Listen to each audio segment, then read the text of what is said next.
I could be dreaming.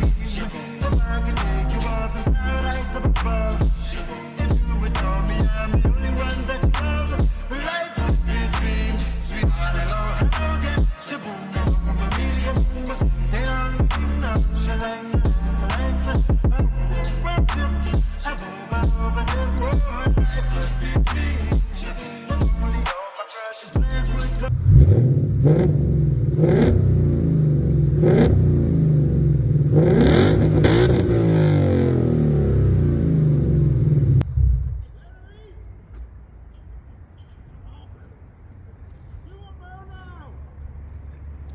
Buy me new tires!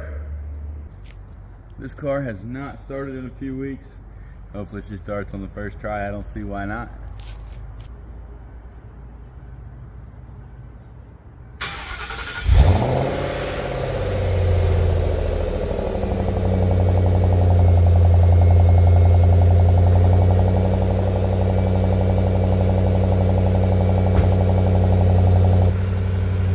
Man, nothing sounds quite as good as a 4-valve 4.6.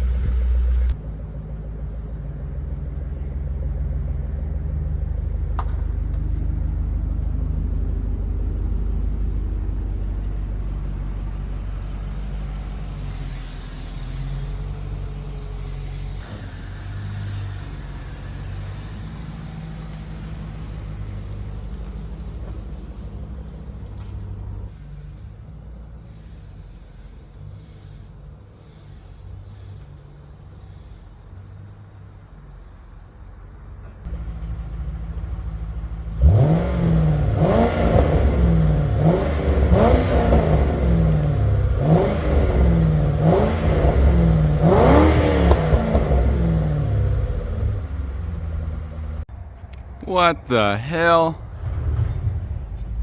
That's where the yelling was coming from. How's it going, everybody, and welcome back to the channel. It has been quite a while since my last upload. I can kind of explain that. I just kind of don't have the motivation to make videos. Not only that, I've kind of based my channel about this car and my other 94 Lincoln Mark 8. As you don't know, as many of you who don't watch the channel, this is my 97 Lincoln Mark 8 LSC package.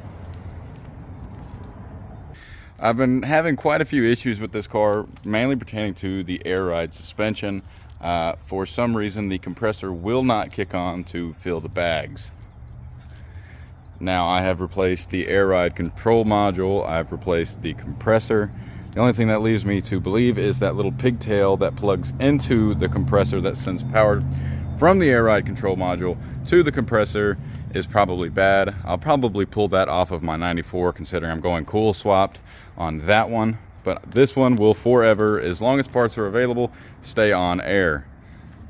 But that is not what today's video is about. Today's video is about the 5 things that I do not like about my Gen 2 2017 Ford Mustang GT Premium non-performance package.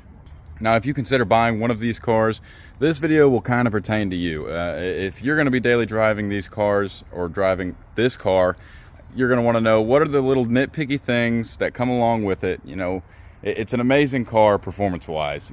Amazing daily driver. I've driven this car all over the state of Texas, and it has done amazing, other than I'm on my 3rd clutch, but we're not going to get into that one. I'll talk about that later in the video. So what do I not like about the Sync 3 system? Well, for starters, the air conditioning controls are inside of the screen. Now, you can control the temperature. There is an actual knob for the temperature, which I absolutely love. However, where the air gets sent is inside of the screen.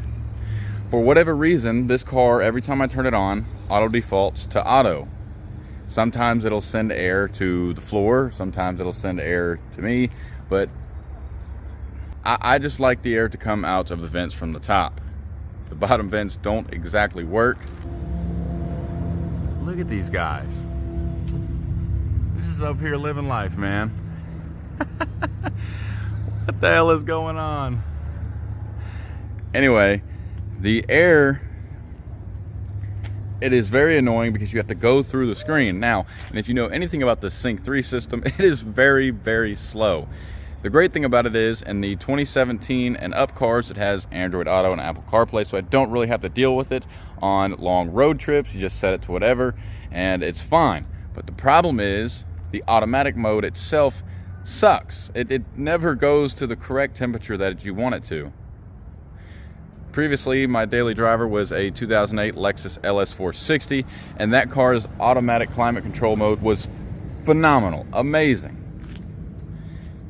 Just to the right temperature in minutes. This car, not so much.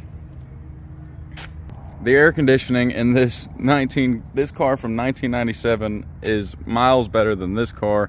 That could be due to this car having 100,000 miles now, being on factory compressor and whatnot. But so is this one. This one still has the original compressor in it. This car has 100 and I believe 9,000 miles on it now. So for being 20 years older and this one still having better air conditioning than this one, I have had this one recharged. It is still not as good as this car. That is a huge thing. The air conditioning in this car is just kind of eh. Even after recharge, it is still not as good as the air conditioner in this car. 2 on the list of things I do not like about this car, and that would be the pre-collision alert system. Now, when it works, it's amazing. It's actually pretty cool. When you've got the cruise control set on the highway, if you're following a car in front of you and it gets too close, I can't find anywhere to film today. I've been in 3 different locations trying to make this video. I finally just said to hell with it and came to my storage unit. On the highway, it's great. When it works, it's great. It'll automatically brake for you when there's a car coming too close on the highway. It'll slow down for you, speed up for you. It's actually pretty cool. The problem is, it never works. I've had the sensor adjusted twice now. It'll work for, and this happens every single time I start the car. It works for about 5 minutes, and then it shuts off. And the biggest issue is, in the center screen, it'll literally just continuously flash collision warning, collision warning, collision warning. And no matter what you do, you cannot get it to turn off. It's pretty annoying. Now, considering I highway this car, I drive this car all over the state of Texas, and I have a highway 30-minute commute to work, it's very, very annoying. Now, my third biggest issue with this car is the trunk, and not particularly the size of the trunk, but the little inlay inside of the trunk. That is my problem. On long road trips, throw all my luggage in the trunk. There's plenty of space. However, there's this little bitty thing, and it's the same exact issue in this car. I can kind of show you in this car. I can't open the trunk because I don't have the battery in this one. Anyways, that would be this thingy right here. And that's that when you've actually got weight on it, this thing will flex and bend down, and it kind of just looks ugly inside of the trunk. Now, the space inside of the trunk is perfect, but when you've got all this weight on there, it just is, and it'll sit there and slide around. It's just kind of annoying.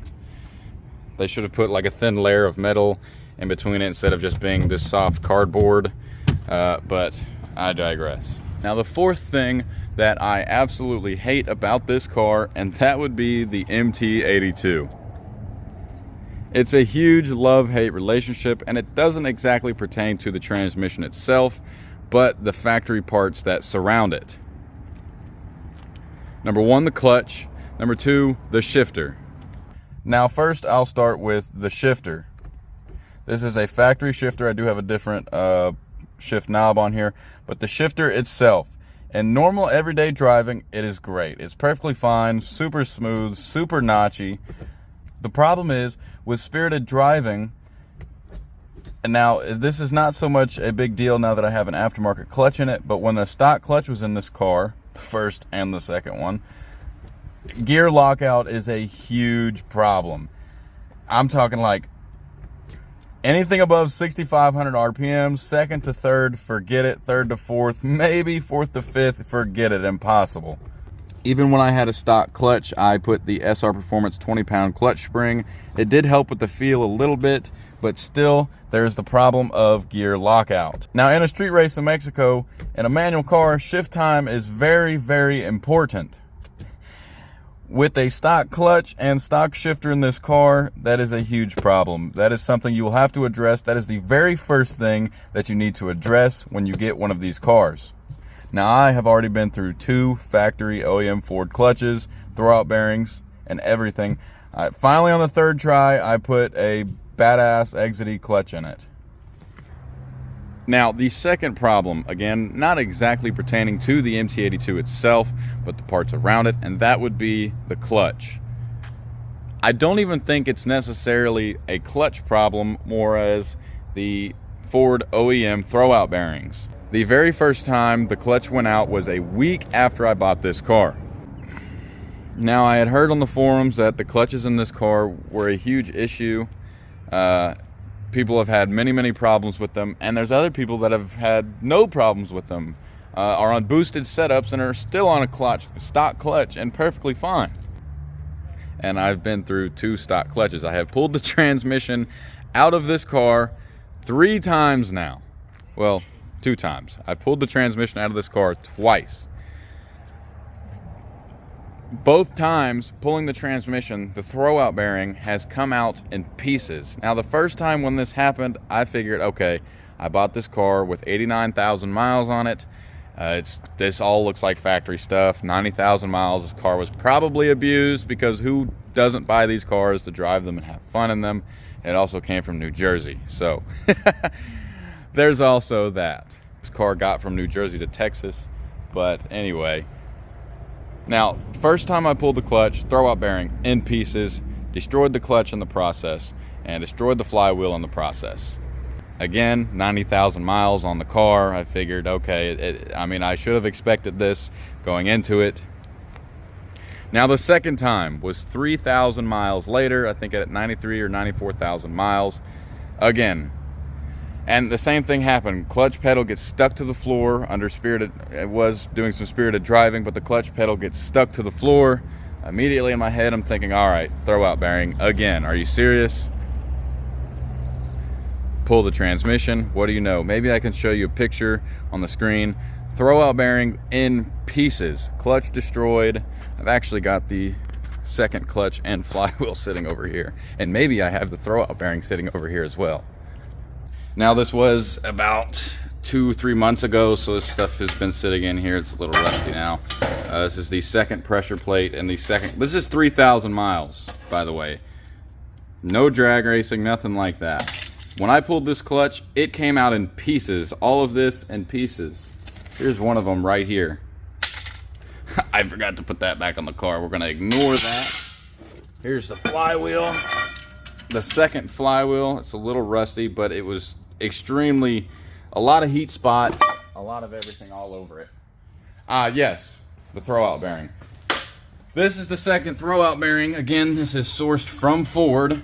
As you can see right here, Ford throwout bearing. This is how it came out of the car. This is exactly how it came out of the car. Now, you could be saying, okay, user error install, but twice in a row and very minimal mileage, I don't know. Maybe driver, maybe Ford, who knows. Anyway, I then pulled the transmission again at 95,000 miles. I put an exity Mach 500 stage 1 clutch,